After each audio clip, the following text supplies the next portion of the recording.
నువ్వు నా ప్రాణం అర్జున్. నువ్వు నన్ను నమ్మితే నాకది చాలు నాన్న.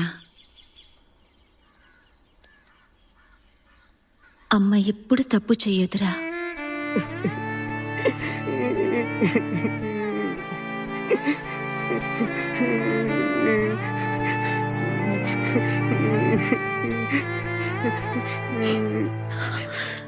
అసలు నాదేం జన్మరా? నేను నిన్న కన్నది ఇలా ఏడిపించడానికా?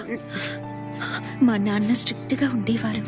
కిటికీ పక్కన నిలబడితే తప్పు, పక్కింటి వాళ్ళతో మాట్లాడితే తప్పు, కాలేజీ నుంచి లేటుగా వస్తే తప్పు. ఒక నరకం నుంచి తప్పించుకోవాలనుకుని ఇంకో నరకంలోకి వచ్చి పడ్డాన్రా.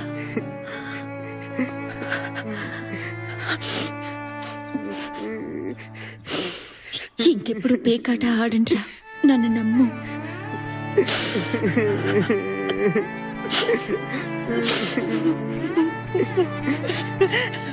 నా బంగారు కొండ, నిన్ను ఏడిపిస్తున్నాను కదరా.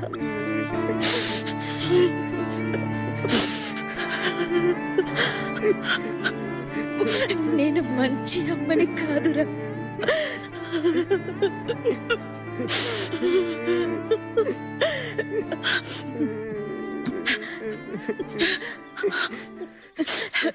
నేను ఇవాళ బ్యాంకుకు వెళ్ళను. నీకోసం బాసుంది చేస్తాను, అది తిని సినిమాకి వెళ్తాము, సరేనా?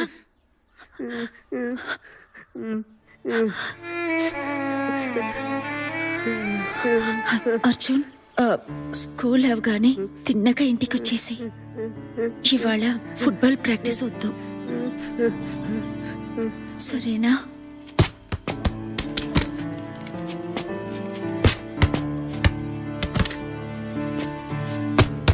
అప్పుడే నువ్వు నన్ను నమ్ముతున్నావని నేను నమ్ముతాను.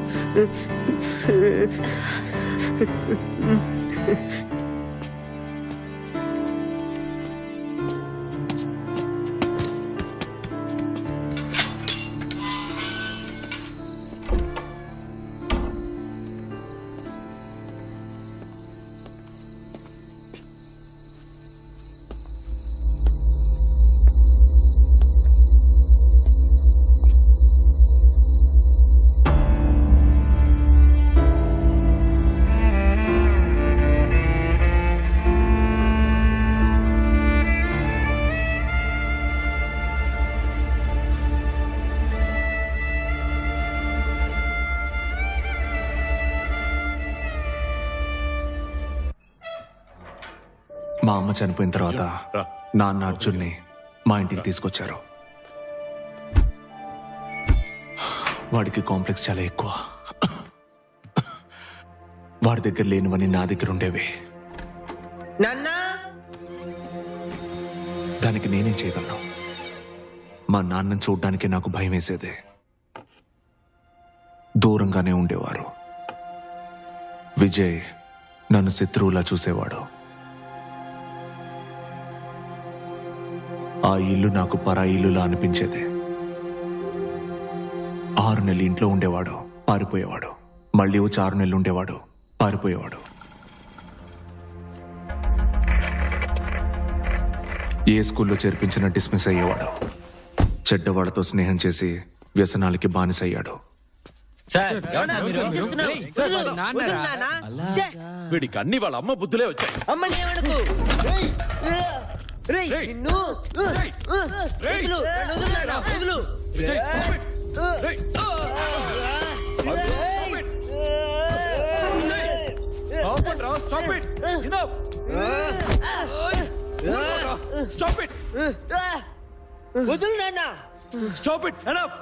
బతికుండి మీరిద్దరు చేస్తే బాగుండేది. ఆ తర్వాత నేను కాలేజీలో జాయిన్ అయ్యాను. మా నాన్నకి నేను లా చదవాలని కోరిక, కానీ అర్జున్కి అందులో ఇంట్రెస్ట్ ఎక్కువ. వాడు డిసిప్లిన్డ్గా కాలేజ్కి వెళ్ళేవాడు కాదు. 1 సంవత్సరంలోనే చదువు ఆపేశాడు.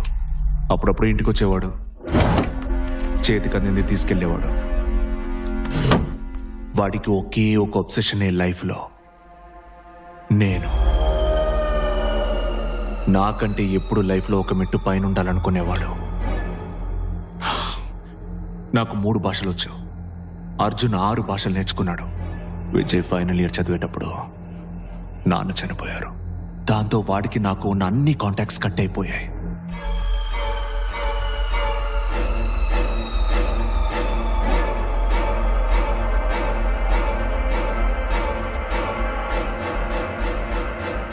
అర్జున్ నన్ను ఫాలో అవుతున్నాడని నాకు కొద్ది రోజుల ముందే తెలిసింది.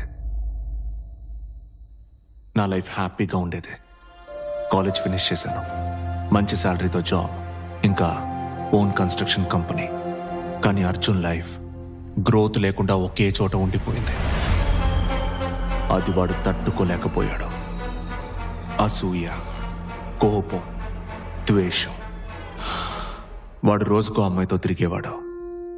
కానీ వాడిని ప్రాణానికి ప్రాణంగా ప్రేమించిన వారు ఒక్కరు కూడా లేరు.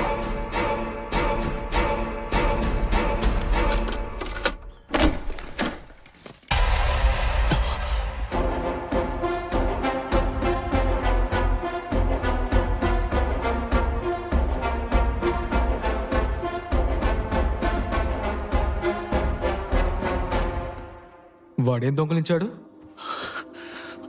సాలిటర్ ఉంగరం దీపిక కోసం కొన్నాను. నీకు తెలిసిన పోలీసు ఎవరైనా ఉన్నారా? కేసు రిజిస్టర్ చేయొద్దు. నేను చూసుకుంటాను.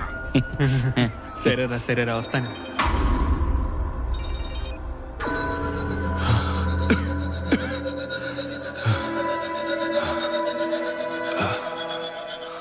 వాడి దగ్గర ఉంగరం లేదంటున్నారా?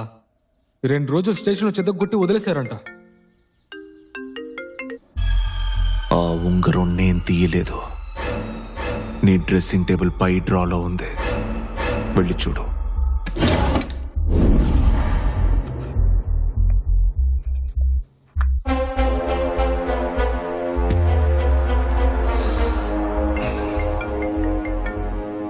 మీ ఇంట్లో అమ్మ ఫోటో ఒకటి ఉంది. అది తీసుకోవడానికే వచ్చాను. స్టేషన్కి తీసుకెళ్ళి నా చెయ్యి విరగొట్టారు. బోన్ అద్దుకున్న జీవితాంతం వంకరగానే ఉంటుందని డాక్టర్ చెప్పారు. యూరిన్కి వెళ్తే రక్తం వస్తుంది. ఒక్కటి గుర్తుంచుకో విజయ్, ఇప్పుడు నేనున్న పరిస్థితిలో నిన్ను ఒకరోజు నిలబెడతా. అది త్వరలోనే జరిగి తీరుతుంది. ఆ తర్వాత వాణ్ణి ఇప్పుడే చూశాను. ఆ ఇన్సిడెంట్ని మనసులో పెట్టుకొని నన్ను ఇరికించాలని చూస్తున్నాడు.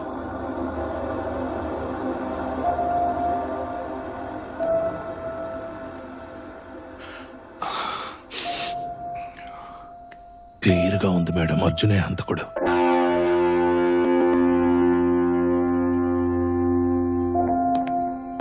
సార్ నేను మాట చెప్పనా? వాడు అబద్ధం ఆడుతున్నాడు సార్. తప్పు చేయకపోతే ఎందుకు సార్ పారిపోతాడు? హలో,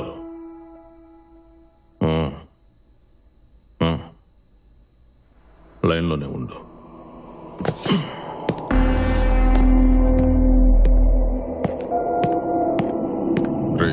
సొంతపాటల్లో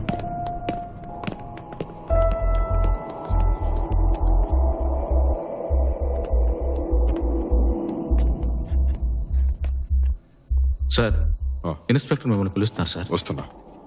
గణేష్, మేడం, ఏం జరిగింది? తెలియదు మేడం.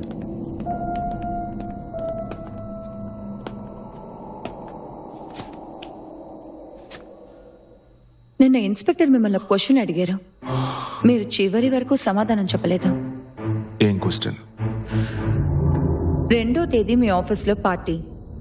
అక్కడి నుంచి ఎర్లీగా వెళ్ళిపోయారు. ఫ్రెండ్ అడిగితే పొద్దున్న రిజిస్ట్రేషన్ ఆఫీస్కి వెళ్ళాలన్నారు. కానీ నెక్స్ట్ డే మీరు రిజిస్ట్రేషన్ ఆఫీస్కి వెళ్ళలేదు. ఎందుకు అబద్ధం ఆడారు?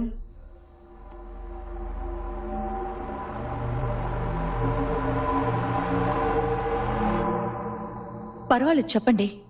మీరు నిజం చెప్తే మీకే ప్రాబ్లం రాకుండా నేను చూసుకుంటాను. 8420 555 0001 ఇన్స్పెక్టర్ కూతురు నంబర్. అవును మేడం, ఆ రోజు నేను నా హస్బెండ్ వైజాగ్ వచ్చాం. మమ్మల్ని కలవటానికే విజయ్ వచ్చారు. మాకిక్కడ బాగా అప్పులయ్యాయి. హెల్ప్ చేయమని అడిగాం. మమ్మల్ని కలిసి డబ్బిచ్చి వెళ్లారు. ఎందుకు మేడం ఇవన్నీ అడుగుతున్నారు?